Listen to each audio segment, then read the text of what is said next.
तो इस तरीके से स्टेबल बनेगा तो हो जाएगा।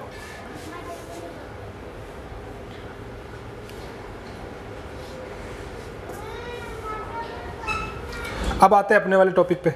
तो अपने वाला टॉपिक ये था कि हमारे पास क्वेश्चन ये था, यहाँ पे डबल बॉन्ड एक और लगा दो, तो यहाँ पे ये लगा दो, ये डबल बॉन्ड आ गया, ये क्वेश्चन आ गया अपना वाला। तो अब इससे ये बन रहा है और स्टेबल भी बन रहा है, क्योंकि यहाँ पे खर्चा तो हो रहा है कम और निकल एनर्जी ज़्यादा रही है, तो -40 पे रिएक्शन हो जाएगी। तो पहली बात तो अगर कोई बोलेगा कि -40 पे होगी या नहीं होगी, तो अपन बोलेंगे -40 पे तो होगी, ऐसे कोई दिक्कत नहीं है, क्योंकि बनने वाला जो उत्पाद है वो अभिकारक की तुलना में क्या है, ज़्यादा स्टेबल। अब आती है मुद्दे की बात कि ये वाला आंसर आएगा या फिर यहाँ पे हमने जो ये बोला था ये इस तरीके से कि भाई यहाँ पे प्लस आ रहा है और उसको हम रेजोनेंस करवा रहे हैं। ध्यान से समझना, थोड़ा सा इसमें 2-3 बार बोलूँगा मैं।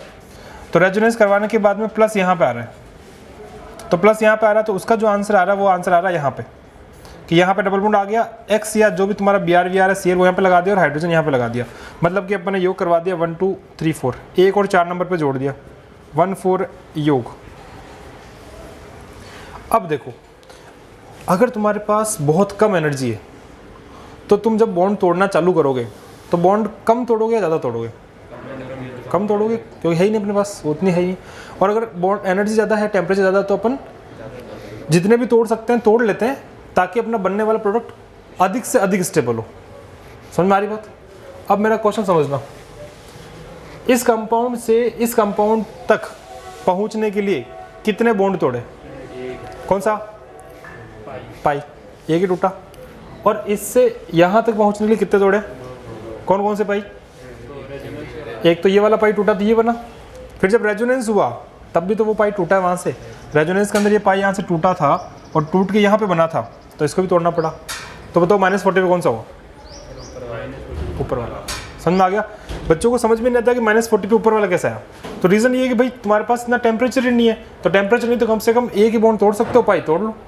सर इस नीचे वाले में जैसे एक वो टूटता है पाई, हाँ तो आगे बना भी तो वापस, वो तो ठीक है बना, बट इसको तोड़ने के लिए तो कुछ ना कुछ तो खर्चा हुआ ना। तो वापस उसमें जाएगा बनेगा। बात सही है, बट हमारा पॉइंट ये है कि हमारे पास एनर्जी है लिमिटेड, एनर्जी लिमिटेड है, तो अपन क्या कर सकते हैं, उसको एक जगह खर्च कर सकते हैं।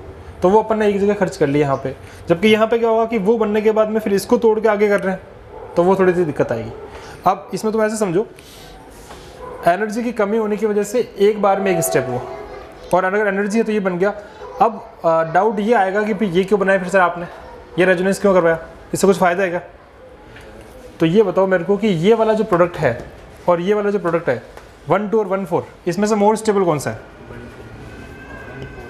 और कारण क्या है ये बताओ साथ में। इसमें तो नहीं, इसमें तो रेजोनेंस कहाँ है, इसमें रेजोनेंस है ही नहीं ना, इसमें कहाँ रेजोनेंस है? ये एक कंपाउंड बन गया 1 2 योग और ये हो गया 1 4, तो इनमें से मोस्ट स्टेबल कौन सा हुआ? रेजोनेंस दोनों में नहीं है। कहाँ रेजोनेंस है बता? Lone pair single single double, यहाँ पर आ जाएगा lone pair single single double, conjugate system ही नहीं है। शाबाश, क्या बात है। यहाँ पे देखना पड़ेगा, डबल बॉन्ड एक ही है तो अल्फा हाइड्रोजन के आधार पे बात होगी, तो इसके अल्फा हाइड्रोजन कितने हैं? डबल सिंगल एक अल्फा एच, ये वाला कार्बन होता है अल्फा कार्बन, डबल बॉन्ड से जुड़ने वाला पहला sp3 कार्बन, तो इस पर एक हाइड्रोजन है तो ये हो गया एक अल्फा एच। और यहाँ पे कितने हैं? डबल सिंगल, 3 तो यहाँ पे हो गए, दिख रहा है?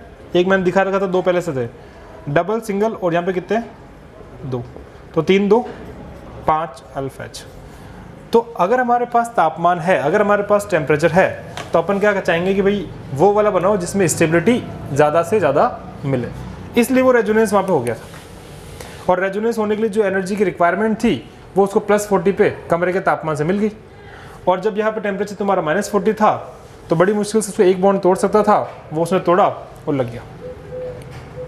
बनाओ एक बार, एक आध क्वेश्चन दूंगा फिर उसके बाद थोड़ी सी क्लैरिटी और बढ़ेगी, और फिर इस टॉपिक का नाम भी बताता हूँ। तो हम क्या बोलते हैं, जो ये हमारा 1 2 एडिशन होता है इसको हम बोलते हैं KCP, ये काइनेटिकली कंट्रोल्ड प्रोडक्ट, और 1 4 को हम बोलते हैं TCP। तो तुम्हारा टॉपिक जो है ना, जो पहले पेज पे नाम लिखा हुआ हेडिंग लिखो तुम वहाँ पे KCP TCP, ये तुम्हारी हेडिंग है।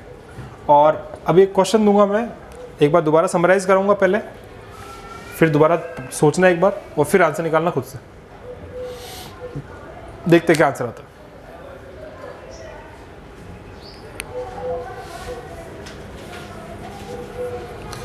मतलब सेपरेट कोई ऐसा कोई सेपरेट रिएक्शन नहीं है कि अपन इसको अलग से पढ़ें, ये वही वाली होती है अपनी शुरुआत वाली, बस 2 डबल बॉन्ड होते हैं और हल्का सा रेजोनेंस आ जाता है यहाँ पे।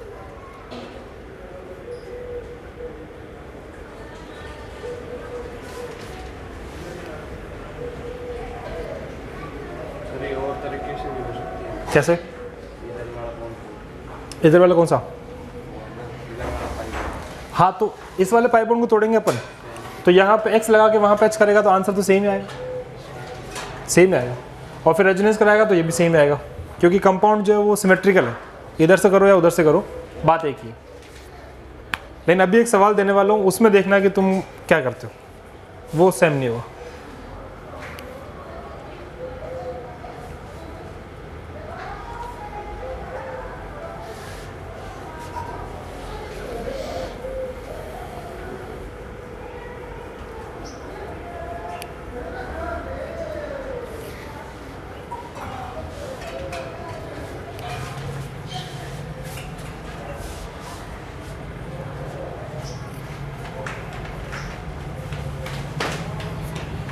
अल्फा इसके कई वैसे क्या ना कि जो भी कंपाउंड है, हाँ। मतलब जो भी उस पे जुड़ा हुआ है उसके आगे कितने हाइड्रोजन जुड़े हैं? अल्फ़ा कार्बन अपन बोलते हैं जो भी हमारे पास कंपाउंड है ना, उसमें जो भी सीनियर फंक्शनल ग्रुप है उससे जुड़ने वाला पहला sp3 कार्बन वो कहलाता है अल्फ़ा कार्बन, और उस पर जितने हाइड्रोजन होते हैं वो अल्फ़ा हाइड्रोजन। अब जैसे मान लीजिए ये कंपाउंड है, इसमें डबल बॉन्ड ही है, तो डबल बॉन्ड खुद ही फंक्शनल ग्रुप होता है, तो डबल बॉन्ड से जुड़ने वाला पहला कार्बन sp3 ये वाला और पहला कार्बन sp3 ये वाला, इसमें 1 2 3 हाइड्रोजन, उसमें 1 2 3 और 2 5। अपन तो उसकी बात करें मतलब एक्स की X। यहाँ पे एक्स फंक्शन ग्रुप की तो बात कर रहे हैं। समझा नहीं मैं तेरा सवाल क्या है? ये इसमें हाँ। पहले आपने देखा एक्स फंक्शनल ग्रुप है तो उस पे कितने अल्फा है? नहीं ये मैंने कभी देखा ही नहीं, मैं तो ये बोल रहा हूँ कि इस पूरे कंपाउंड में ये कंपाउंड एक एल्कीन है, और एल्कीन की जो स्टेबिलिटी होती है वो अल्फ़ा हाइड्रोजन से निकालते हैं, और एल्कीन के जो अल्फ़ा हाइड्रोजन होते हैं वो एल्कीन से जुड़ने वाले पहले कार्बन पे कितने H होते हैं उसको अल्फ़ा हाइड्रोजन कहते हैं। तो अब X को मत देख, तो इसको देख डबल बॉन्ड से कितने हैं। जैसे मैं सिंपल एक सवाल पूछता हूँ तेरे से, तो ये बता कि ये कंपाउंड इसमें अल्फ़ा कार्बन कौन कौन सा अल्फ़ा कार्बन है? 4 अल्फ़ा H दिख समझ में आ गया, 2 ये वाले और 2 वो वाले, बस वही तो अपन कर रहे हैं इस डबल बॉन्ड से। हाँ लगा दे, ये लो सी लगा देते हैं। अब डबल बॉन्ड को हटा देता हूँ। हाँ अब इसके लिए कितने होंगे? क्या अल्फ़ा H एक होगा, Cl से जुड़ने वाला पहला कार्बन उसका एक H अल्फ़ा H, समझ गए? चलो आगे बढ़ते हुए नेक्स्ट क्वेश्चन, ये क्वेश्चन एक ट्राई करो तुम देखे इसका आंसर क्या लेके आते हो, और ये पेपर में आया हुआ सवाल है IIT एडवांस। ये है कंपाउंड, ठीक है, यहाँ पर एक CH3 लगा रखा है मैंने, और इसमें मैं कर रहा हूँ HBr CCl4 और लिखा है मैंने रूम टेम्परेचर, और तुम्हें बताना है कि मेजर क्या बनेगा। तुम्हें कोई ऐसा बोला हुआ नहीं है कि क्या करना है क्या नहीं करना, ना कोई TCP के बारे में बात की है ना कोई KCP के बारे में बात की, सिंपल क्वेश्चन पूछा गया और इसका आंसर निकाल करो ट्राई।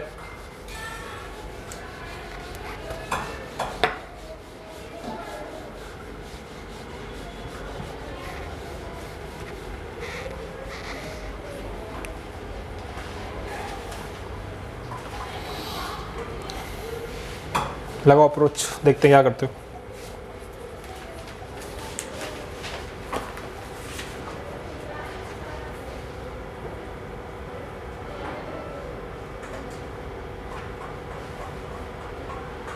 HBr CCl4 और ये कंपाउंड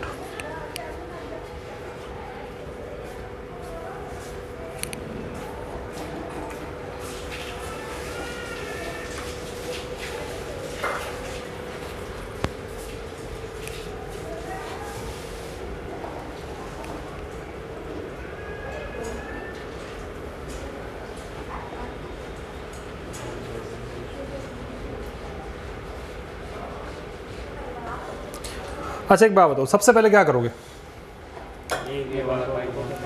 पाई बॉन्ड तोड़ेंगे और इसमें टेम्परेचर नहीं लिखा हुआ है, मतलब इसको क्या मानोगे, -40 या +40? प्लस मानोगे ना, तो कुल मिला के पॉजिटिव वाला टेम्परेचर मानेंगे अपन, नेगेटिव वाला नहीं मानेंगे।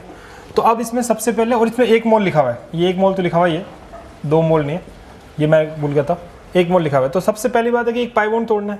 कौन सा वाला पाई बॉन्ड तोड़े अपन, ये वाला या फिर ये वाला? दूसरा मतलब कौन सा, 1 नंबर वाला पाई बॉन्ड या 2 नंबर वाला? अब इसमें भी तो ये देखेंगे ना कि ज़्यादा कौन सा स्टेबल है। शाबाश, वही तो देखेंगे अपन भाई। इसमें तुम्हें देखना है कि वो वाला पाई बॉन्ड तोड़ो जिसको तोड़ने के बाद बनने वाला प्लस चार्ज क्या हो, ज़्यादा स्टेबल हो। अगर तुमने ये पाई बॉन्ड तोड़ा, प्लस कहाँ पे आएगा, यहाँ पे आएगा नीचे, और वहाँ पे एच आएगा। ये वाला पाई बॉन्ड तोड़ा तो यहाँ पे आएगा, ये वाला प्लस कितने डिग्री, और वो वाला खत्म। तो अपन क्या करेंगे, यहाँ पे शुरुआत करेंगे 3 डिग्री वाले से। तो जिसने ये नहीं किया वो गलत हो गया, शुरुआत ही गलत हो गई उसकी। तो ये हो गया पहला प्लस। अब प्लस यहाँ पे आ जाएगा और यहाँ पे तुम्हारा हाइड्रोजन आ जाएगा। अब ये बताओ कि यहाँ पर है कमरे का तापमान, रूम टेम्परेचर, तो अपन रेजोनेंस करवाएं या नहीं करवाएं? रेजोनेंस, हाँ 3 डिग्री पे तो ज़्यादा स्टेबल है। 3 डिग्री पे ज़्यादा स्टेबल कार्बोकेटाइन है, बॉन्ड नहीं है। 3 डिग्री पे जब वो टूटेगा तो बनने के बाद बनने वाला जो इंटरमीडिएट होगा वो मोर स्टेबल होगा। अब इसके बाद अपने पास है रूम टेम्परेचर। तो रूम टेम्परेचर पर अपन रेजोनेंस करवा सकते हैं भाई। टेम्परेचर अगर मान लो लो होता तो वहाँ पे तो अपने पास इतना एनर्जी नहीं होती कि अपन 1 बॉन्ड और तोड़े, बट यहाँ पे है रूम टेम्परेचर, तो अपन ये वाला पाई बॉन्ड रेजोनेंस करवा के, और ये हो गया तुम्हारा यहाँ पे डबल बॉन्ड यहाँ पे आ गया, हाइड्रोजन पहले से यहाँ पे लगा हुआ है, और बॉन्ड वहाँ पे गया तो इस वाले कॉर्नर पे आ गया पॉजिटिव चार्ज, ये बन गया। और बस अब तो इसके बाद में आंसर लगाना है। तो ये कंपाउंड बन जाएगा यहाँ पे इस तरीके से, यहाँ पे डबल बॉन्ड आ गया, यहाँ पे तुम्हारा Br आ गया, यहाँ पे तुम्हारा H आ गया। और अगर नंबर लगाना चाहो इसको तो ऐसे नंबर लगा लो कि भाई 1 2 या 1 4 कौन सा एडिशन उसको देखने के लिए। तो ये हो गया 1 2 3 4, तो ये हो गया 1 4 एडिशन, है ना, आ गया। अच्छा, जैसे मान लो अगर मैं तुम्हें बोलूँ कि 1 4 एडिशन की कंडीशन क्या है, 1 4 एडिशन कब होगा? टीसीपी होगा, बट मतलब ऐसे तुम्हें सवाल देख के समझ में कैसे आएगा कि 1 2 कराना है 1 4? जैसे ये क्वेश्चन लिखा हुआ है, अगर तुम्हें टेम्परेचर 0 डिग्री सेंटीग्रेड के ऊपर मिल रहा है, कमरे का तापमान मिल रहा है 40 45 55 मिल रहा है, मतलब क्या कराना है 1 4। और अगर टेम्परेचर 0 से नीचे है तो 1 2 एडिशन। ठीक है, नोट करो। तो ये सिंपल क्वेश्चन आया था जी एडवांस में, और आराम से तुम कर सकते थे इसको। बस पहले तो मोस्ट स्टेबल कार्बोडाइन बनाना था और फिर रेजोनेंस करवा के ये करना था।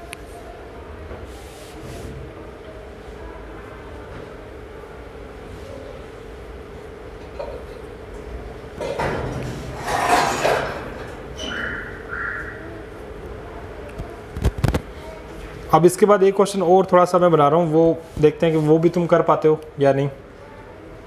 और फिर मैं तुम्हें इस टीसीपी केसीपी की पहचान कैसे करनी है सारे पॉइंट्स लिखवा देता हूँ। उनको याद कर लोगे तो सारे काम हो जाएंगे तुम्हारे।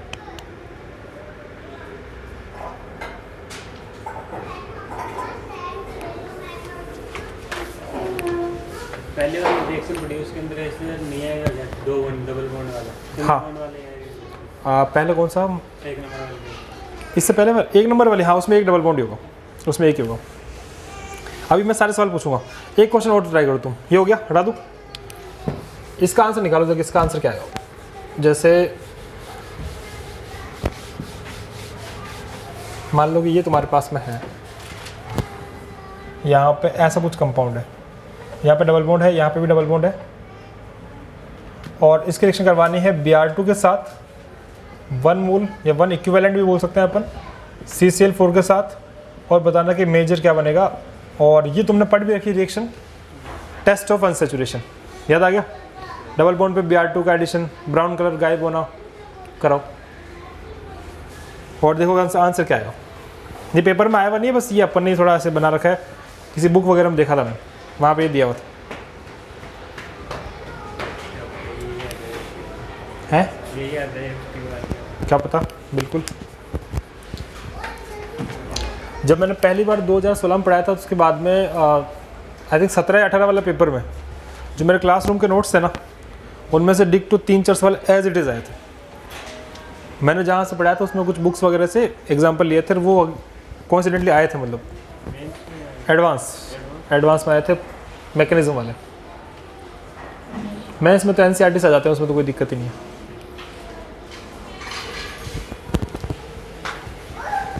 वो शायद संजोग था या पता नहीं क्या था, बट आए थे। ये है। हाँ भाई देखो इसमें क्या कर सकते हो, नंबर लगा लो आराम से, ताकि तुम्हें थोड़ा समझ में आ जाए कि भाई क्या करना चाहते हैं, 1 2 1 4 या कुछ और, या कुछ और ट्राई करो, या सिंपल अगर आंसर आएगा तो सिंपल आंसर क्या आएगा वो भी देख लो।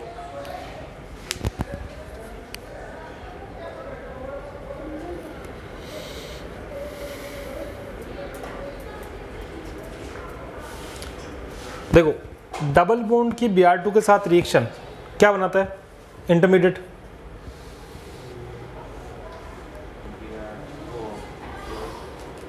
Br इसमें तो Br2 तो अलग-अलग जगह जोड़ के एक अकेले Br को ही चेंज करता है, एनसीसी बनाता है। शाबाश, एनसीसी बनता है ना।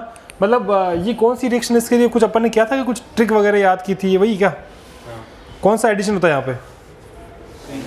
एंटी एडिशन, याद आ रहा है? इसमें एंटी एडिशन होता है। तो अब उसके लिए अपन क्या करेंगे, जैसे कोई भी सवाल नया आता है ना, तो सवाल में क्या करना पड़ता है, सबसे पहले उसका इंटरमीडिएट बनाना पड़ता है। अभी पहले वाले साल में मैंने प्लस बनाया, फिर प्लस के आगे सोचा, तो इसका जो इंटरमीडिएट बनेगा वो बनेगा एनसीसी। और एनसीसी के लिए तुम्हें याद होगा डबल बॉन्ड टूटता है और Br उसके बीच में फंसता है, याद है कि नहीं बताओ? यहाँ पे प्लस आ गया, ये तुम्हारा इंटरमीडिएट बन गया एनसीसी, फिर से नॉन क्लासिकल कार्बन है, और साथ में बाहर क्या बच रहा है, Br माइनस, और ये डबल बॉन्ड यहीं पे, ठीक है। अब ये जो अपना Br प्लस बना है और ये Br माइनस बाहर है, अभी अटैक मारेगा, रिंग ऊपर की तरफ है तो ये अटैक कहाँ करेगा, नीचे की तरफ। यहाँ पे कितनी डिग्री है, 1 डिग्री। भाई 1 डिग्री मतलब इसमें एक ही कार्बन है, ऊपर तो Br है ना, तो डिग्री का मतलब होता है डिग्री ऑफ कार्बन। तो यहाँ पे इसके एक तरफ कार्बन है तो 1 डिग्री हो गया, और ये वाला 2 डिग्री। ज़्यादा स्टेबल कहाँ पे है? इसका मतलब अपन नॉर्मली अगर सोचें तो नॉर्मली अपन सोच सकते हैं कि भाई ये यहाँ पे अटैक करेगा और ये बॉन्ड टूट के, और यहाँ पे आंसर ये बनना चाहिए कि भाई यहाँ पे Br आ गया नीचे की तरफ और वो Br आ गया ऊपर की तरफ, और ये हो गया आपका एंटी एडिशन। और अगर मैं आपसे ये पूछूँ कि ये 1 2 एडिशन है या 1 4, तो क्या बोलोगे? 1 2। कैसे? 1 2 का पाई बॉन्ड टूटा और 1 2 पे जाके चिपक गया, हाँ या ना? और जोर से बोलो। तो ये हो गया 1 2 एडिशन। क्या इसके अलावा कोई और पॉसिबिलिटी है जो इससे भी ज़्यादा स्टेबल हो जाए? प्लस 2 आ जाएगा तब रेजोनेंस। कहाँ रेजोनेंस? वो बॉन्ड तोड़ेंगे ना, अटैक आएंगे तब। कौन सा? ये बॉन्ड तोड़ेंगे तो प्लस आएगा, हाँ। फिर क्या करें? रेजोनेंस के बाद इस पाई बॉन्ड के ऊपर, तो फिर ये Br कहाँ लगेगा? शाबाश, समझ आ रही बात? तो दूसरी बात मैं ये कर सकता हूँ कि भाई ये जो Br माइनस है, इस Br माइनस को अब तुमने जो रेजोनेंस करवाया उसी को मैं कैसे करूँगा, मैं बोलूँगा कि देखो ये Br माइनस अटैक मारेगा यहाँ पे, इस जगह पे, ये वाला पाई बॉन्ड ट्रांसफर होगा यहाँ पे, और वो वाला, समझ में आ गई बात? हो सकती है। या तुम ऐसे समझ लो कि जब वो बॉन्ड टूटेगा तो यहाँ पे प्लस आएगा तो रेजोनेंस होगा, तो यहाँ प्लस आएगा तो इस प्लस पे Br माइनस। अब हकीकत में अपने को पता है कि इस मैकेनिज्म में प्लस नहीं आता, वो तो अपन सोचते हैं, इसमें तो आता है एनसीसी, डेल प्लस आता है। तो इसीलिए डेल प्लस के चक्कर में मैंने यहाँ पे बोला कि मैं इसका यहाँ अटैक करूँगा, ये बॉन्ड आगे ट्रांसफर होगा और ये आ जाएगा। तो ये हो गया तुम्हारा एक और सेकंड आंसर जो हो गया यहाँ पे, ये हो गया तुम्हारा यहाँ पे ऐसे करके, ये डबल बॉन्ड बीच में आ गया, ये वाला बॉन्ड टूटा तो इसके ऊपर Br अटक गया ऊपर की तरफ, और हमने जो Br अटैक कराया था वो नीचे की तरफ से कराया था, तो ये आ गया Br नीचे की तरफ। नंबर लगा के देख लो 1 2 या 1 4, तो ये हो गया 1 4 एडिशन। अगर अपने को ये बोला गया है कि भाई टेम्परेचर तुम्हारा कुछ नहीं दिया गया है, जब कुछ भी तापमान नहीं दिया जाता तो क्या करते हैं, क्या मानते हैं? कमरे का तापमान मानते हैं। भाई कोई भी टेम्परेचर नहीं दे रहा, मतलब रूम टेम्परेचर पे हो रही है, तो वो रूम टेम्परेचर पे 1 2 कराएंगे या 1 4 करेंगे? 1 4। और 1 2 और 1 4 में से मोस्ट स्टेबल कौन सा है? कारण अल्फा एच। यहाँ पे कितने अल्फा एच? जल्दी बोलो। डबल बॉन्ड से जुड़ने वाला पहला कार्बन 2 अल्फा एच, और ये वाले भी 2, तो 2 और 2 4 अल्फा एच, और ऊपर डबल सिंगल ये 1 अल्फा एच, तो मोर स्टेबल कौन सा हो गया? नीचे वाला। तो ये तुम्हारा आंसर आ गया। अब देखो मैकेनिज्म चेंज हो गई, ये टेस्ट ऑफ अनसैचुरेशन था, वो अपना रिएक्शन ऑफ डबल बॉन्ड वाला HX के साथ था, मैकेनिज्म अलग है, बट अल्टीमेटली टेम्परेचर की वजह से 1,4 हो रहा है। नोट करो इसको फटाक से। और साथ में ये भी लिख लो यहाँ पे कि यहाँ पे एंटी एडिशन हो रहा है, 1,4 योग एंटी एडिशन, क्योंकि मैकेनिज्म इसकी जो होती है वो हमने ताई की बिल्ली वगैरह पढ़ा था, CATTE याद है, तो वो वाला हो गया। तो ऐसा कुछ भी सवाल बन सकते हैं जिसमें थोड़ा सा आप लोग दिमाग लगाओ और आंसर आ जाए। अब मैं ना इसके पॉइंट्स लिखवाने वाला हूँ कि भाई हमें कब सपना आएगा कि TCP कैसे कराना है सवाल को देख के, तो वो सारे पॉइंट्स अपन डिस्कस करते हैं।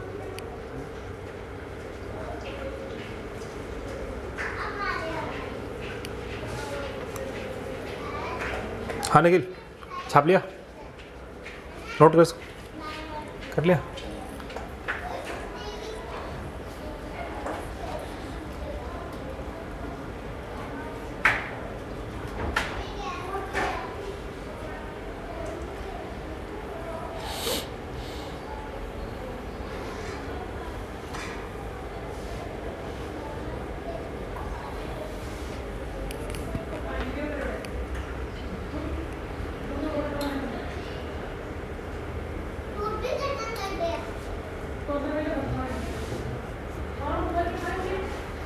तो ये तो आगे ये वाला। अब लिखो तुम एक इम्पोर्टेंट पॉइंट्स, ठीक है। अब मैं सारे पॉइंट्स लिखवाता हूँ कि क्या होता है, कैसे होता है और कब अपने को क्या करना है, और फिर इसको समराइज़ करा देता हूँ, बढ़िया से समझ लेना। शुरुआत में थोड़ा सा कम समझ में आएगा, बट अब पूरा जाएगा। लिखो भाई, पहला point, condition for TCP KCP, है ना। कंडीशन फॉर TCP KCP, हमें किसी भी क्वेश्चन को देख के कब चमकेगा कि वो कंपाउंड जो है उसमें अपने को 1,2 एडिशन कराना है या 1,4 एडिशन कराना है, या कब चमकेगा कि नॉर्मली वो तुम्हारा रिएक्शन नंबर 8 था कि C double bond C with HX, बताओ क्या लगता है।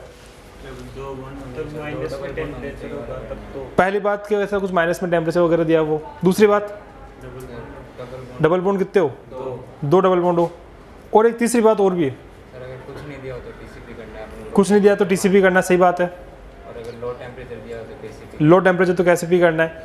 और जो तुम्हें 2 डबल बॉन्ड एग्जाम में मिलेंगे किसी क्वेश्चन के अंदर, उन 2 डबल बॉन्ड के बीच में भी खास तरह का क्या होगा, एक संबंध होगा, बेसिकली रिलेशन होगा। मतलब वो दोनों डबल बॉन्ड क्या रेजोनेंस कर रहे होंगे क्या। मैंने जितने भी सवाल दिए, कॉन्जुगेशन, शाबाश, मैंने जितने भी क्वेश्चन दिए ना, सब में देख लो डबल सिंगल डबल है। तो ये पहचान है। किसी भी क्वेश्चन को देख के अपने को ये समझ में कब आएगा कि वो TCP KCP का है, जहाँ पे तुम्हें एक से ज़्यादा डबल बॉन्ड मिलेंगे, हो सकता है 2, हो सकता है 3, हो सकता है 4, लेकिन वो एक छोड़कर एक मिलेंगे, double single double, double single double. समझ आ रही, उसको हम बोलते हैं कॉन्जुगेटेड सिस्टम। तो लिखो number 1 point, given compound should be, given compound should be conjugated diene. ये इसकी पहली आइडेंटिफिकेशन है, कॉन्जुगेटेड डाइईन। क्या मतलब, मैं लिखवा देता हूँ हिंदी में। दिए जाने वाले डबल बॉन्ड रेजोनेंस करने वाली स्थिति में होने चाहिए। दिए गए डबल बॉन्ड अनुनाद की अवस्था में उपस्थित हो, ठीक है, हिंदी मीडियम, अनुनाद की अवस्था में उपस्थित हो। हाँ, रेजोनेंस वाली कंडीशन में हो, कॉन्जुगेटेड डाइईन हो या रेजोनेंस की कंडीशन में हो, ठीक। तो पहला पॉइंट तो ये आ गया। अच्छा, सेकंड पॉइंट इसकी पहचान करने का। देखो हमारे पास में 2 चीज़ें गिवन होगी, एक तो रिएक्टेंट गिवन होगा और एक रिएजेंट गिवन होगा। तो रिएक्टेंट की पहचान अपन निकाली कि रिएक्टेंट में आपका डबल बॉन्ड रेजोनेंस वाला होना चाहिए। अब आते हैं रिएजेंट पे। रिएजेंट में क्या खास बात होगी, डबल बॉन्ड तो 2 दिए गए थे, बट रिएक्टेंट कितने मोल था, 1 मोल। तो सोचना पड़ेगा ना कि यहाँ करना है, वहाँ करना है, 1,2 करना है, 1,4 करना है। तो तुम्हारा जो रिएक्टेंट होगा वो 1 मोल होगा और साथ में टेम्परेचर फैक्टर होगा। लिख लो second point, reactant present in limited number of moles, reactant present in limited number of moles, ठीक है। हिंदी में लिखो तो ऐसे लिख लो कि भाई 1 मोल HBr CCl4 1 मोल अभिकर्मक दिया जाएगा, पाई बॉन्ड 2 है और वो 1 मोल गिवन है। और तीसरा पॉइंट, टेम्परेचर फैक्टर वहाँ पर गिवन होगा, टेम्परेचर फैक्टर वहाँ पर गिवन होगा, temperature factor should be present.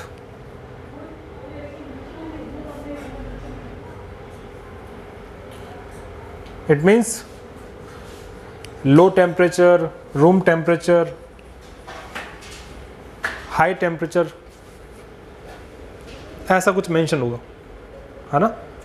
Room temperature, low temperature, high temperature, ऐसा कुछ वहाँ पर दिया गया होगा, उससे तुम पहचान लोगे कि अच्छा ये वाला गेम चल रहा है। ये तो हो गया अपना क्वेश्चन की पहचान करना। इससे अपन क्वेश्चन को समझ लेंगे कि ये क्वेश्चन हमारे इस पर्टिकुलर रिएक्शन में से है। अब हाँ वो लिखा रहा हूँ। Next, in case if temperature is not given, in case if temperature is not given,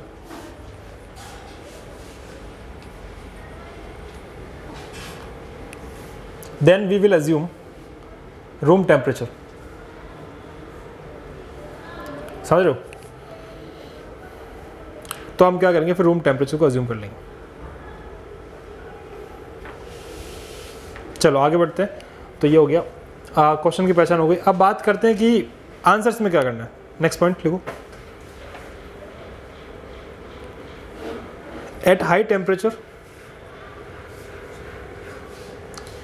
major product will be, at high temperature major product will B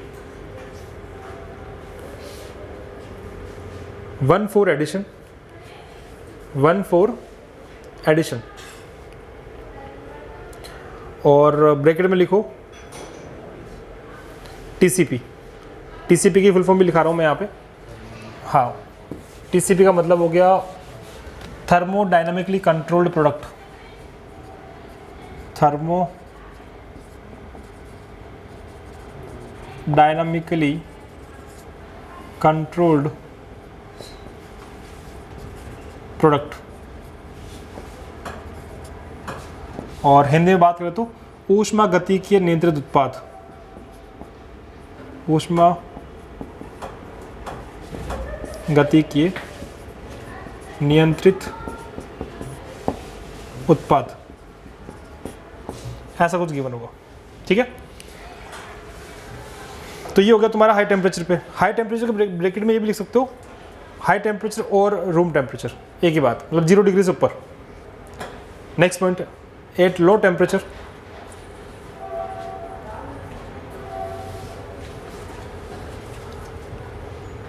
at low temperature major product will be 1,2 addition।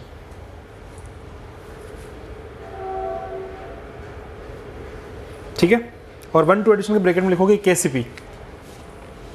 KCP, और KCP का मतलब होता है kinetically controlled product. Hindi में बात करें तो बल गतिकीय नियंत्रित उत्पाद, बल गतिकीय नियंत्रित उत्पाद। वो ऊष्मा गतिकीय है और ये बल गतिकीय है। हमारे 2 चैप्टर होते हैं, एक होता है थर्मोडायनेमिक्स, एक होता है केमिकल काइनेटिक्स, और दोनों क्लास 12th में है। तो एक में तुम टेम्परेचर के बारे में पढ़ोगे और एक में तुम रिएक्शंस के रेट के बारे में पढ़ोगे। तो वहाँ से सवाल भर भर के आते हैं, तो वही 2 नाम यहाँ पे है। अब देखो यहाँ पे इसने नाम लिखा थर्मोडायनेमिक, ये एक टाइप, जैसे मान लो ऐसा अपन दिमाग लगा रहे हैं कि यार 1,4 एडिशन को टीसीपी क्यों बोला, कारण क्योंकि उसमें टेम्परेचर आ रहा है, और जहाँ पे टेम्परेचर का फैक्टर आता है वहाँ पे थर्मोडायनेमिक्स आती है, क्योंकि thermodynamics is all about temperature. तो इसलिए वहाँ पे इसको क्या बोल रहे हो, थर्मोडायनेमिक कंट्रोल प्रोडक्ट। ठीक, समझ में आ गया? फटाफट एक बार रिवाइज कर लो, फिर मैं तुम्हें पूरी की पूरी रिवाइज करा देता हूँ और ख़त्म करते हैं फिर इस टॉपिक को। एक बार देख लो कि क्या क्या पढ़ लिया अपन ने। ये रिएक्शन है, ये टॉपिक है वैसे, मतलब पेपर में सवाल इसके नाम से नहीं आएगा, क्वेश्चन से आएगा।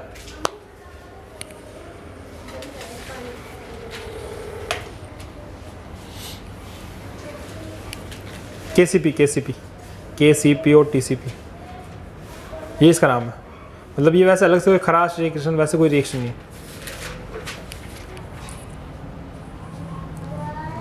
एल्किन होगा। हाँ एल्कीन गिवन होगा,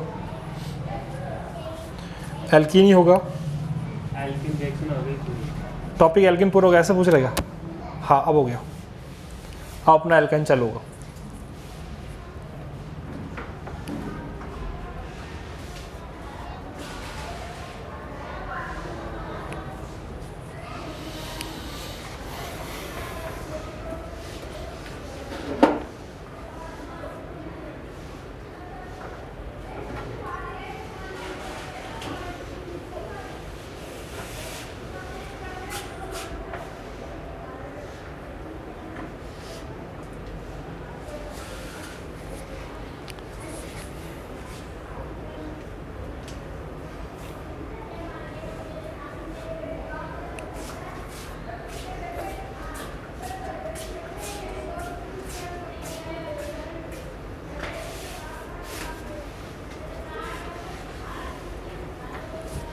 हुआ?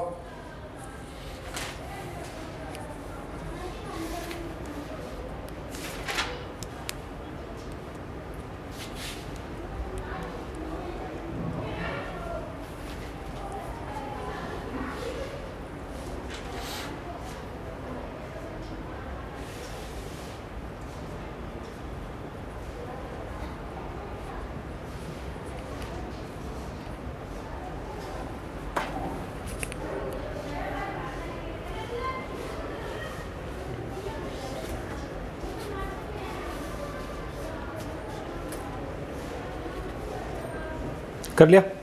करें स्टार्ट? चलो तो एक बार मैं रिवाइज करा देता हूँ, ध्यान से सुनना।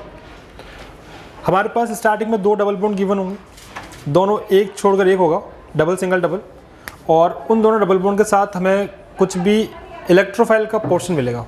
हो सकता है वहाँ पे HX मिल जाए, हो सकता है वहाँ पे H2 मिल जाए, HBr मिल जाए, है ना, Br2 H2 मिल जाए, कुछ भी मिल सकता है। बस वही आपके जो रिएक्शन नंबर 8 से लेकर रिएक्शन नंबर 16 तक अपन ने जो करा है उनमें से कोई सा भी रिएजेंट आपके पास हो सकता है और 2 डबल बॉन्ड हो सकते हैं।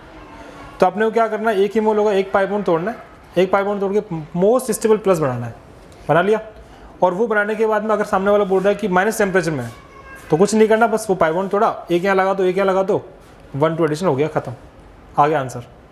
और अगर वो बोल रहा है कि नहीं टेम्परेचर तुम्हारे पास हाई है या तुम्हारे पास रूम टेम्परेचर है, तो पाई बॉन्ड तोड़ के यहाँ पे तुमने एच लगा दिया, यहाँ पे प्लस आया हुआ है, अब रेजोनेंस करवा दो, और रेजोनेंस करवाने के बाद में फिर यहाँ पे प्लस आ जाएगा, तो एक यहाँ लगा दो, एक यहाँ लगा दो, 1 नंबर और 4 नंबर पे ये तुम्हारा हो गया TCP, खत्म। पहला इंटरमीडिएट स्टेबल बनाना है, और फिर प्रोडक्ट अगर टेम्परेचर कम है तो 1 2 और टेम्परेचर ज़्यादा तो 1, बस यही करेंगे अपन। तो इसी के साथ अपना जो एल्कीन वाला पोर्शन है वो खत्म होता है। अपन अब कल स्टार्ट करेंगे आपका एल्काइन का, और कल और परसों 2 दिन एल्काइन चलेगा, फिर आपका ये पूरा फेज खत्म हो जाएगा, फिर चालू होगा ऑक्सीडेशन रिडक्शन, ठीक है। और उससे पहले मैं तुम्हें कराऊंगा क्वेश्चन की प्रैक्टिस, मतलब हमने जो पढ़ा है ना अभी पूरा, इसके लगभग अपन 5-6 दिन सवाल ही करेंगे फिर पूरे तरीके से। तुम्हारे DPP के एक सवाल यहाँ पे करेंगे, शीट का सवाल करेंगे, और उसके अलावा एक बुक है मेरे पास वो MS चौहान वाली, उसके अपन क्वेश्चन यहाँ पे करेंगे, और फिर उसके बाद नेक्स्ट टॉपिक पाएंगे। समझ में आ गया? चलो मिलते हैं फिर कल। हाँ हाइड्रोकार्बन वही तो है, हाइड्रोकार्बन तो ये वाला है ना।